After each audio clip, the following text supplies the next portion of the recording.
एक जाल और एक जंजाल। सुना है ना शब्द, जो तुम लोग स्वयं बनाते हो और स्वयं उसमें फंसे रहते हो। ऐसे अरहंत भगवान जो संसार के जाल को काटते हैं। किसको काटते हैं? संसार के जाल को काटते हैं, और जिनके ज्ञान में संसार के समस्त पदार्थ दर्पण की तरह झलक रहे हैं। दर्पण में चेहरा देखा, दर्पण में चेहरा देखा, चेहरा काला था कि गोरा था? हाँ, जैसा चेहरा आपका था वैसा चेहरा, वैसा चित्र दर्पण ने दिखा दिया। उसी तरह से अरहंत भगवान के ज्ञान में जैसे संसार के जीव हैं, जैसे जैसे जीवों के द्वारा किए जाने वाले कर्म हैं, वे उनके ज्ञान में प्रति समय झलक रही है। और जो योगी जनों के द्वारा ध्याए जाते हैं, ऐसे अरहंत भगवान मेरे हृदय रूपी वेदी पर आकर के विराजमान हो, ऐसी भावना हमने कल 14 नंबर कारिका के माध्यम से भाई की। आज कारिका नंबर 15 में प्रवेश करते हैं। आचार्य भगवंत क्या कह रहे हैं, इस बात को जानेंगे और समझने का प्रयास करेंगे। विमुक्ति मार्ग प्रतिपादिको यो जन्मे मृत्यु व्यसनाद्यतीता त्रिलोकी लोकी विकलो कलंका तपसादेव देवो हृदये ममास्तां विमुक्ति मार्ग प्रतिपादिको यो जन्म मृत्यु व्यसनाद्यतीता त्रिलोकी लोकी विकलो कलंका सादेव देवो हृदये ममास्तां। आचार्य भगवान कहते हैं, जो मोक्ष मार्ग के प्रतिपादक हैं। कौन है? प्रतिपादक हैं, अर्थात मोक्ष मार्ग पर मार्गदर्शक नहीं है। क्या? स्वयं चल करके बताने वाले हैं। क्या करके? उन्होंने कहा बाद में है भैया रजनी जी, भगवान आदिनाथ ने मोक्ष मार्ग का उपदेश पहले दिया कि पहले मोक्ष मार्ग पर चल करके बताया?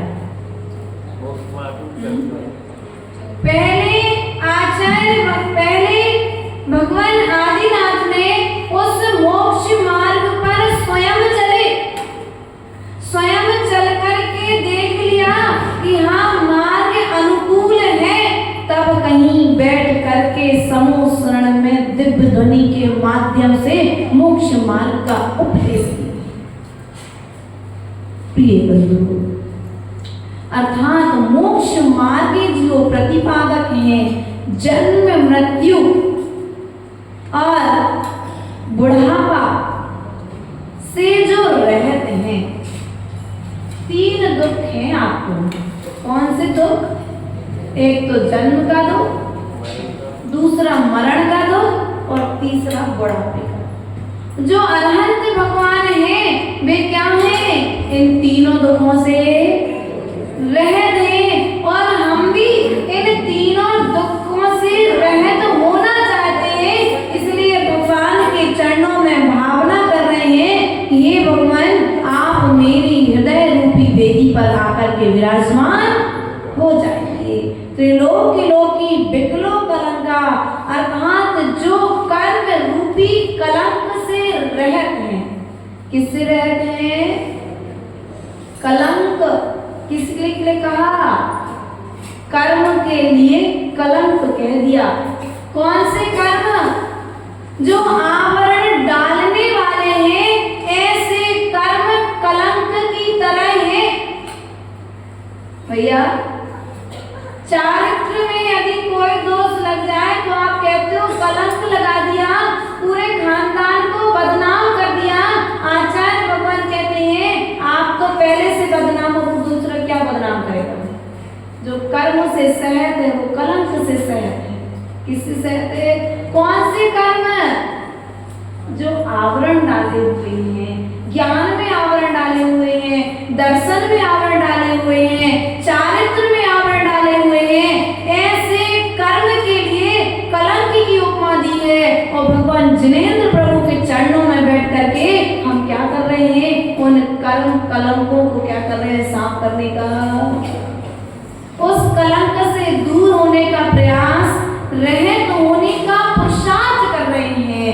सादेव देवो हृदय ममस्ताम, जो कर्म कलंक से रहित हैं, आशरीरी हैं, सर्वलोक को त्रिलोक लोकी, अर्थात जिनके ज्ञान में लोक और अलोक, लोक और अलोक। आप लोक में रहते हैं कि अलोक में रहते हैं?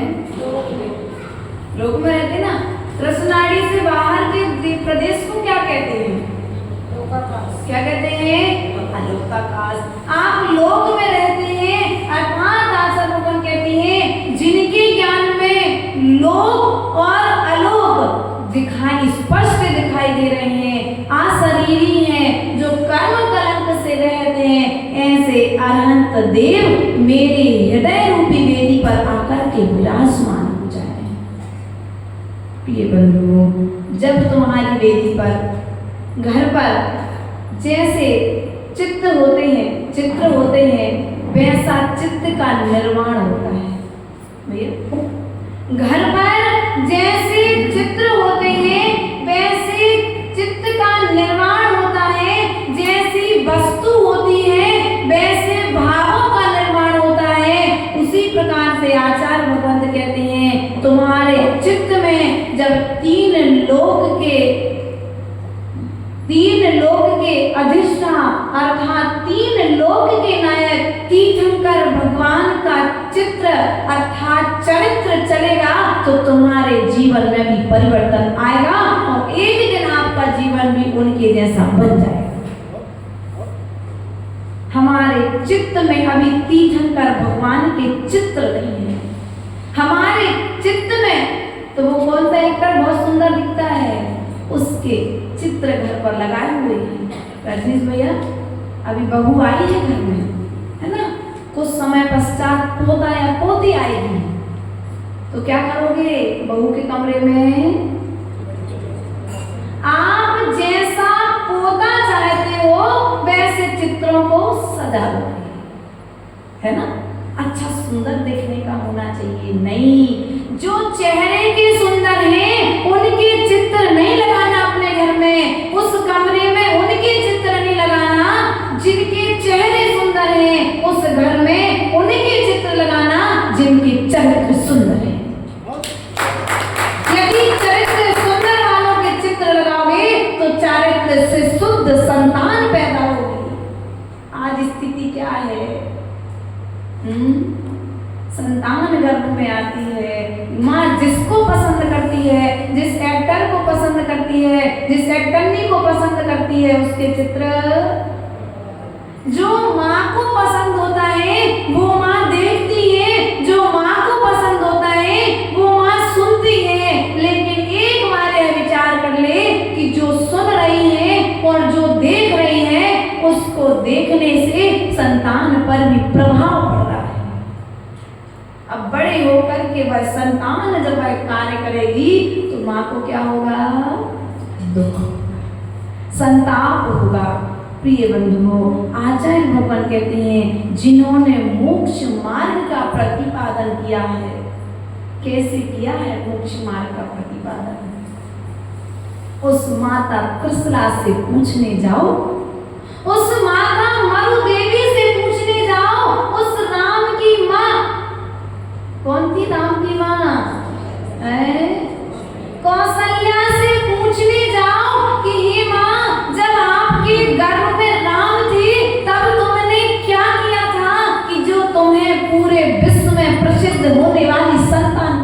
मिली, तुम्हारे गर्भ से ऐसी संतान का जन्म हुआ है। चाहते तो हैं राम के जैसे आज्ञाकारी संतान मिले, लेकिन राम की मां ने जो कार्य किए थे वो कार्य हम नहीं करेंगे। क्या? जो कार्य कभी मनु देवी ने किए थे वो कार्य यदि माताएं गर्भ के काल में करने लगे तो राम के जैसे और राजनाथ के जैसी संतान पैदा हो जाए। रावण पैदा नहीं होंगे, शैतान नहीं होंगे, कोई संत जन्म लेंगे तुम्हारी गर्भ से। सती सीता के जैसी पुत्रियां जन्म लेगी, अपने संतान कलंक लगाने वाली पैदा नहीं होगी, वह संतान तो निष्कलंक करने वाली पैदा होगी। प्रिय बंधुओं, मोक्ष मार्ग के पर चले संतान हम चाहते हैं, लेकिन कार्य वैसे कार्य नहीं करते हैं। क्या करती थी मनु देवी माता? प्रातःकालीन वेला में उठ करके सामय करती थी, गर्भ के काल में बेड रेस्ट नहीं करती थी। क्या? हाँ, डॉक्टर ने कहा बेड रेस्ट, तो बेड रेस्ट तो हो रहा है, बेड पर पड़े पड़े क्या कर रहे हैं? 24 घंटे मोबाइल। अब तो चौके के काम से भी मुक्त हो गए। तो क्या करोगे? अब कह दो बेटा तुम्हें बेड रेस्ट करना है, मोबाइल का त्याग जब तक बेड पर पड़े हो। बहू कहेगी मम्मी तुम काम करवा लो लेकिन मोबाइल मत छुड़ाओ, है ना? काम करना पसंद करेगी लेकिन मोबाइल छोड़ना पसंद। अब स्वाध्याय माता जी मन नहीं लगता स्वाध्याय करने में, कोई बात नहीं, एक दिन मन नहीं लगेगा, 2 दिन मन नहीं लगेगा, तीसरे दिन नहीं मन लगेगा, तुम बार बार बैठोगे तो मन भी तुमसे हार जाएगा और वह सोच तुम्हें स्थिर हो जाएगा। अभ्यास तो करो। बच्चा स्कूल जाना चाहता नहीं है, माताओं सबके बच्चे हैं और सबने अपने अपने बच्चों को स्कूल भेजा है, पाठशाला भेजते हो, बच्चा स्कूल जाना चाहता नहीं है। आप डांट के मार के जैसे बनता है उसके भविष्य को बनाने के लिए आप उसे स्कूल भेजते हो। आचार्य भगवान कहते हैं बच्चा पढ़ जाएगा तो पैसा कमाएगा। आचार्य भगवान कहते हैं यदि तुम सामायिक करना सीख जाओगे तो परमात्मा बन जाओगे। परमात्मा बनने की कला है सामायिक। क्या है? परमात्मा बनने की कला का नाम क्या है? सामायिक है। हमने भीतर के माइनस पॉइंटों को अभी निकाला नहीं है और चाहते अच्छा है। वह कौशल्या माता सामायिक करती थी। क्या करती थी? गर्भ के काल में प्रथम माह से लेकर के 9 माह तक ब्रह्मचर्य व्रत के साथ जीवन जीती थी। कोई होटल में भोजन करने नहीं जाती थी, वह सात्विक साधारण जो साधु शुद्ध भोजन करते हैं ऐसा शुद्ध भोजन करती थी। कोई बगीचे में कोई वीडियो फोटोग्राफी करने नहीं जाती थी। आजकल तो जमाना पंडित जी जब देखते हैं बच्चे बैठते हैं अपने साथ तो दिखाते हैं बाहर की स्थिति। क्या समय आता जा रहा है। आप मंदिर में बैठ कर के भक्तांबर पाठ कराओ ना, तो भक्तांबर पाठ कराने तो बैठ नहीं पाती माता जी, नीचे नहीं बैठ पाएगी बहू। बेटी को तकलीफ होती है, उधर गार्डन में जाकर के नाना तरह के फोटो वीडियो और इधर उधर का चलना फिरना घूमना सब हो रहा है, उसमें कष्ट नहीं होता? विचार करो माता जी। ऐसा बोलेंगे आपको घर के बाहर निकाल देंगे बहू है? एक बहू घर से बाहर निकालेगी पंडित जी? एक ही हो तो एक बहू घर से बाहर निकालेगी, लेकिन वह बहू भी बाद में पछता करके तुम्हारे चरण पड़ने आएगी, क्योंकि तुमने पुण्य की बात कही है, पुण्य को बढ़ाने की बात कही है। वो बहू भी अपने पाप कर्म के उदय से अभी तो ठीक है, पुण्य है तो भोग लेगी, लेकिन जब पाप कर्म का उदय आएगा, जब उसकी संतान उसे धक्का मारेगी तो सास की शरण में आकर के कहेगी यदि माता पिता हमने आपकी बात मान ली होती तो ऐसी नालायक संतान पैदा जीव को तुम जैसे संस्कार दोगे, पढ़ो आदि पुराण। ज्यादा कुछ मत पढ़ो माताओं, समय साल का भी समय गया, अभी तो प्रथमानी योग को पढ़ो और अपने आचरण को सुधारो। वह माता गर्भ के काल में आहार देती थी, क्या करती थी? गर्भ के काल में गर्भवती है आहार देती थी, मुनिराजों का प्रदान करती थी, अष्टद्रव्य की थाली अपने हाथ से लगा करके जिनेंद्र भगवान की पूजा करती थी। और तो और ग्रंथ खोलो तो ये मिलता है कि उस समय की सतियां स्वयं अभिषेक करती थी तीर्थंकर भगवान का, प्रतिमा का। प्रिय बंधु, हमें विचार करना है, हम धर्म से शून्य होते जा रहे हैं। धर्म हमारे लिए बहुत बाहर लग रहा है। ध्यान रखना, जिस धर्म को तुम प्राप्त होना वह बड़ा दुर्लभ धर्म है। पुण्य करने से पुण्य बढ़ता है। क्या होता है? पुण्य करने से पुण्य बढ़ता है और पाप करने से पाप बढ़ता है। पाप करने के उदय में, पाप करने में बुद्धि लगती है और पुण्य करने के उदय में पुण्य करने में बुद्धि लगती है। तो अब बताओ, आपको मनुष्य पर्याय मिली है, इस मनुष्य पर्याय को तुम्हें पाप करके खत्म करना है कि पुण्य करके समाप्त करना है? पुण्य करके समाप्त करना है। तो पुण्य किन किन कामों में होता है? हम नहीं कहते तुम अन्य किसी की बात को मानो, एक बार भगवान आदिनाथ के चरित्र को उठा करके पढ़ लो, तुम्हारे चित्त में जो इधर उधर की बातें, धर्म से जो डरते हो, वो सब तुम्हारी क्या हो जाएंगी? शंकाएं समाधान हो जाएगी। वह आदिनाथ की मां मरुदेवी स्वाध्याय करती थी, तीनों काल की सामय करती थी। क्या करती थी? तीनों काल की पाठ करती थी, भगवान की रोज आरती करती थी। और हमें क्या दिखता है? द्रव्य चढ़ाने में पाप दिखता है, आरती करने में पाप दिखता है, भोजन बनाने में पाप नहीं दिखता। उस समय आग जलती, उस समय पाप। भगवान के सामने यदि ज्योति में पंडित थोड़ा सा घी ज्यादा डल गया तो पाप हो जाएगा, है ना? ऐसा कहते हैं ना? नहीं, ऐसा नहीं सोचना हमको। जो कार्य तीर्थंकरों ने, जो कार्य चक्रवर्तियों ने किए हैं, वह कार्य करके हमें करने की निर्जरा करना है। क्या करना है? क्योंकि ना तो हम तीर्थंकर हैं वर्तमान में और ना हम चक्रवर्ती पद को प्राप्त है क्या?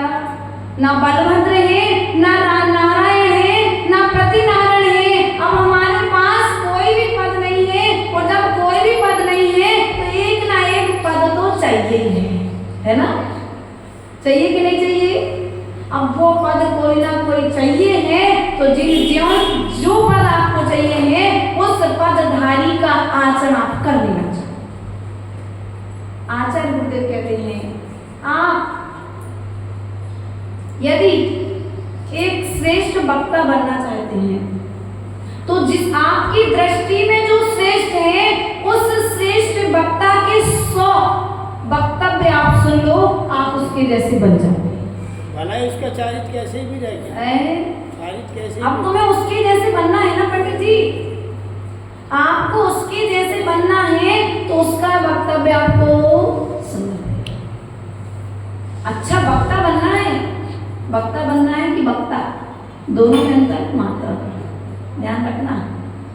तीर्थंकर भगवान समोसरण में बोलते हैं, और जब वे समोसरण में बैठ करके बोलते हैं तो उनकी बात को सुन करके लाखों जीव निर्ग्रंथ पद को प्राप्त कर लेते हैं। और आज स्थिति वक्ता तो बहुत है, वक्ता नहीं है। क्या बकने वाले तो बहुत है, लेकिन उस जिस बात को बोल रहे हैं उस बात को आचरण करने वालों की कमी आ गई है। इसलिए मोक्ष मार्ग पंचम काल में लुप्त होता सा दिखाई दे रहा है। कोई बात नहीं, आज पंचम काल में हो मत करो धर्म, हमारा कुछ घाटा होने वाला। हम अपना पुण्य तो अपने साथ में लेकर के आए हैं और अपना पुण्य अपने साथ लेकर के जाएंगे। ये प्रवचन तुम्हें सुना है ना, तो ये मत सोचना नहीं, तुम्हें सुनाने नहीं बैठे, हम तो अपनी कर्म की निर्जरा करने बैठे हैं। जितने समय माँ जिनवाणी के पास रहेंगे उतने समय हमारे कर्म की निर्जरा होगी। प्रिय बंधुओं, परिवर्तन लाना बहुत जरूरी है। समय के साथ में घर में परिवर्तन आ गया। पहले खप्पर वाले घर थे, आज सीमेंटेड छत वाले घर हो गए। पहनावे में परिवर्तन आ गया, भोजन में परिवर्तन आ गया, लेकिन जीव के स्वभाव में परिवर्तन है। जीव के स्वभाव में परिवर्तन नहीं आया है। जो स्वभाव हमारा आदिनाथ भगवान के काल में रहा, इसलिए हमें महावीर के काल तक भटकना पड़ा। हाँ? आदिनाथ के काल में यह जीव था, महावीर के काल में भी यह जीव था, अजितनाथ, संभवनाथ, अभिनंदननाथ अर्थात 24 तीर्थंकर के काल में यह जीव था। लेकिन किस पर्याय में था ये पता नहीं। जिस स्वभाव के साथ में था, उस स्वभाव के साथ में क्या हम आज भी रहेंगे? आज परिवर्तन करने का मौका मिला है। किसको परिवर्तन करना है? स्वभाव को परिवर्तन करने का मौका मिला है। माँ जिनवाणी की शरण मिली है। तीर्थंकर भगवान नहीं मिले, लेकिन उनके उपदेश को सुनाने वाले गुरु की शरण मिली है। और उसके बाद में भी यदि हम परिवर्तन नहीं कर पाए तो आचार्य भगवान कहते हैं कि ये जो काल आपको मिला है, इस काल में भी 2550 वर्ष इस पंचम काल के निकल चुके हैं। अब मात्र रहे 18,000 वर्ष कुछ शेष हैं। अब आगे आकर के और क्या स्थिति होगी समझ लो। अभी ये स्थिति है पंचम काल में।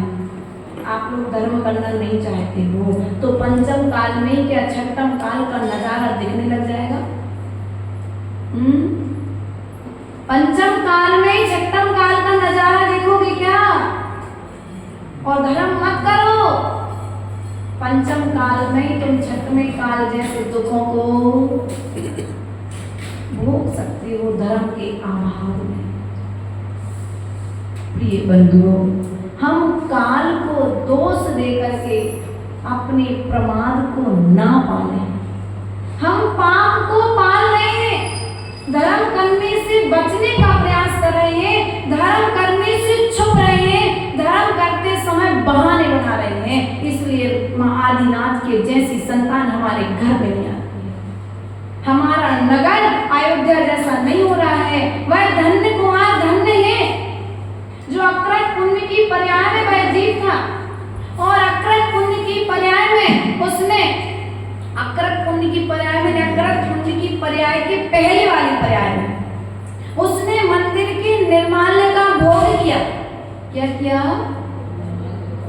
मंदिर के निर्माल्य का भोग किया। उसके प्रभाव से अक्रत पुण्य बना। अक्रत पुण्य की पर्याय में जैसे ही माँ के गर्भ में आया, जन्म के साथ ही माँ पिता का मरण हो गया और घर में जो संपत्ति थी वो भी नष्ट हो गई। लेकिन किया तो अक्रत पुण्य नहीं प्राप्त था ना, तो काटेगा कौन? बोलो तो। जब जीव ने स्वयं पाप किया है तो जीव स्वयं उस पाप को काटेगा। और अक्रत पुण्य आहार दान के प्रभाव से उस पाप को काट दिया। और जैसे मुनिराज को आहार दिया, आहार देने के पश्चात में वो जैसा संपन्न पूर्व में था वैसे ही संपन्नता को प्राप्त हो गया। अब उसके पास जब धन हो गया ना पंडित जी, तो उसने ये नहीं सोचा कोई टीवी मॉल बनवाए, सिनेमा हॉल नहीं बनवाया, कोई क्या बोलते आजकल क्या क्या बनने लगे हैं समझ जाओ, कोई शोरूम नहीं खुलवाया है, कोई मॉल नहीं खुलवाया। उसने क्या किया? उसके मन में विचार आया, रजनीश भैया हमारे पास इतनी सारी संपत्ति है, इस संपत्ति का क्या उपयोग किया जाए। वो गुरु चरणों में पहुंच गया। हे भगवान, हमारे पास संपत्ति है, लेकिन उस संपत्ति से पुण्य का अर्जन कैसे किया जाए? तो मुनिराज ने बता दिया कि गुरुओं को आहार दान। क्या करो? गुरुओं को आहार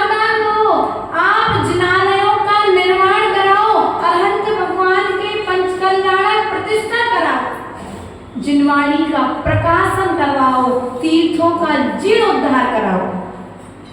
यह बात अकृत पुण्य के लिए निर्ग्रंथ मुनिराज ने कही। अकृत पुण्य में पहले तो पाप का फल होगा, बाद में पुण्य का फल होगा, और उस पुण्य के फल से वह अगले जन्म में आकर के धन्य कुमार बना। क्या बना? धन्य कुमार बना। अब देखो, उसने पूर्व में दान किया था ना, तो आज जन्म के साथ ही माता पिता के लिए धन की प्राप्ति हो गई। बच्चे के जन्म के साथ में नाल निकलती है, उस नाल को खेत में गड़ाया जाता है। आदि पुराण में आया है, गर्भाधान आदि की क्रियाओं के पश्चात में। उस नाल को गड़ाने के लिए जब माता पिता खेत में वो गड्ढा करके गढ़ा रहे थे, तो उस खेत को खोदते समय उस खेत में से सोने से भरी कढ़ाई प्राप्त। पुण्य आत्मा का जन्म जब होता है ना, तो संपत्ति उस पुण्य आत्मा की सेवा करने के लिए स्वतः ही आ जाया करती है। जब बालों का मुंडन हुआ, सिर का मुंडन कराया गया, तो बालों के लिए गढ़ाने के लिए लेकर के गए खेत में, और जब लेकर के गए तो पुनः एक स्वर्ण का घड़ा स्वर्ण से भरा हुआ प्राप्त हुआ। और तो और जब वह धन्य कुमार पंडित जी बड़ा हुआ, तो व्यापार करने के लिए गया, और पिता ने उसे 100 दीनार दी। कितनी दीनार दी? 100 दीनार दी। 100 दीनार जब दीना, तो उसने जाकर के बाजार में कुछ सामान खरीदा, एक के बाद एक सामान खरीदता रहा। पिता ने कहा, सूर्यास्त हो जाए तो तुम एक के बदले एक सामान खरीदना बंद कर देना, और जो अंतिम सामग्री तुम्हारे पास में हो, वो सामग्री लेकर के घर पर आ जाना। तो घर पर आया 4 पाई का पलंग लेकर के। क्या आया? 100 दीनार में 4 पाई का लकड़ी का पलंग। उसमें भी देखो, पुण्य पीछा नहीं छोड़ता। वो 4 पाई का जब पलंग लेकर के आया, तो माँ ने कहा कि मेरे बेटे ने आज पहली बार व्यापार किया है, और ये व्यापार में 100 दीनार के बदले ये लकड़ी का पलंग लेकर के आया है, तो मैं इस पलंग को धो दूं। तो जैसे ही माता ने उस पलंग को धोना प्रारंभ किया, तो उसके जो पाए खुले, तो उसमें से रत्नों की वर्षा हो गई। तो पुण्य आत्मा के पीछे लक्ष्मी, संपत्ति पुण्य की दास है। इसलिए यदि तुम संपत्ति चाहते हो, तो पुण्य करना प्रारंभ कर दो। क्या कर दो? पुण्य करना। माता जी, आप जी बातें मत किया करो, धर्म कर्म की बात नहीं। आप बताओ कि कहाँ पार्टी में जाना है, कहाँ गरबा खेलने जाना है। आप ये बताओ, कहीं बिहार का मत कहो, कभी चौका लगाने का मत कहो, कभी स्वाध्याय में आने मत कहो। इन सब में तो माता जी आलस आता है। तो मजा काय में आता है? क्रिकेट खेलने में, वो हाफ कपड़े पहन के बाजार में घूमने में काय में आता है आनंद? होटल में बैठ के भोजन करने में, फिल्मी गानों पे डांस करने में नहीं। ये पाप के कारण है, इनको छोड़ना है। क्या करना है? और हमने क्या किया? पाप को थोड़ा सा गलत जरूर लगता है सुनने वालों में और हमको बोलने में, लेकिन सत्य यही है कि हम धर्म करना नहीं चाह रहे हैं और धर्म के फल को भोगना चाह रहे हैं। बीज बोना नहीं चाहती, लेकिन उस जब फल चाहते बिना बीज बोए, तो जब तक तुम धर्म के बीज बोगे नहीं, तुम्हें धर्म के फल प्राप्त। अब तुम जो पूर्व में भोग करके आए हो ना, उनको आज भोग लो, कोई दिक्कत नहीं। जो तुमने जमा करके रखा है, उसे आज भोग लो। तो जब बैंक बैलेंस खत्म हो जाएगी ना, एफडी, तो फिर क्या होगी? परेशानी। अभी पूर्व का भोग रहे हो, बासा खा रहे हो, ताजे की तैयारी नहीं कर रहे। ताजा हम करने की कला बता रहे हैं, लेकिन करने में हम क्या कर रहे हैं? पीछे हट रहे हैं, भाग रहे हैं, धर्म से दूर भाग रहे हैं। आज तुम धर्म से दूर भागो। इसमें धर्म बताने वाले का कोई नुकसान नहीं है। नुकसान किसका है? नुकसान किसका हो रहा है? बोलो तो।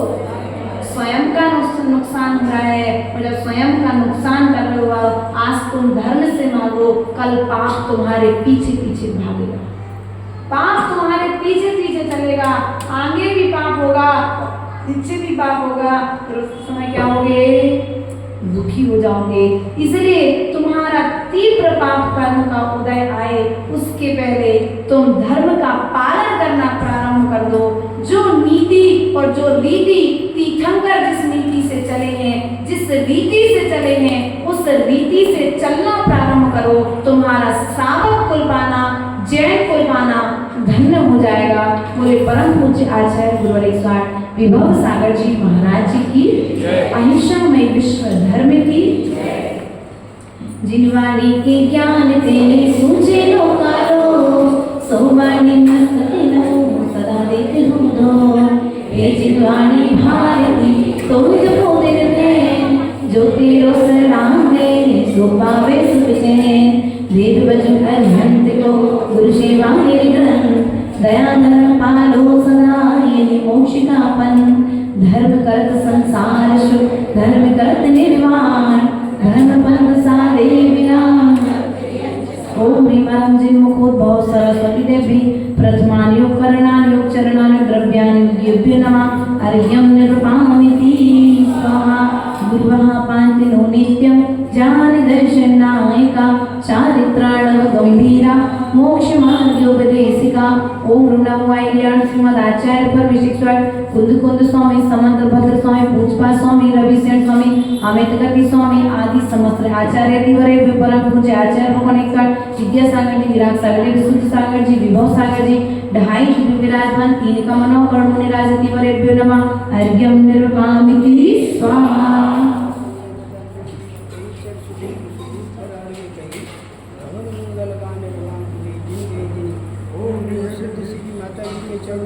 जलादि महार्यों बंधन बंधन